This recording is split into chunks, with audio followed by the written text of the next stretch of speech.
আমার আত্মীয় স্বজনের মধ্যে তো সবাই জানেনই যে আমার আব্বা মারা গেছে। এটা হচ্ছে আমার আব্বার কবর, এটা হচ্ছে আমার নানির কবর, আর ওইটা আমার এক আত্মীয়র কবর। তো আমাদের সবগুলাই এক জায়গাতেই, মিরপুর ১ নম্বর বুদ্ধিজীবী কবরস্থানে। আমার আব্বা মারা গেছে আজকে প্রায় ৪.৫ বছর চলতেছে। এটা হচ্ছে মিরপুর বুদ্ধিজীবী ১ নম্বরে, অনেক বড় একটা কবরস্থান।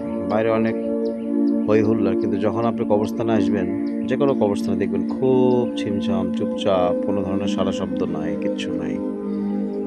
অনেকে বলে কবরস্থানে গেলে ভয় লাগে, এটা লাগে সেটা লাগে, কিন্তু আসলে এগুলো ভুল কথা। কবরস্থান হচ্ছে সবচেয়ে পবিত্র জায়গা এবং সবচেয়ে ভালো জায়গা আমি মনে করি। আমি সবসময় চেষ্টা করি প্রতি সপ্তাহে আসার জন্য। আগে আরও বেশি আসতাম, কিন্তু এখন আর হয় না, সময় হয়ে ওঠে না। এমনও হয়েছে রাত্রে ২টার সময় আসছি, রাত্রে ১টার সময় আসছি, ঢাকার বাইরে ছিলাম, একদম ঢাকার বাইরে থেকে ডাইরেক্ট এখানে আসছি, এসে জিয়ারত করে চলে গেছি।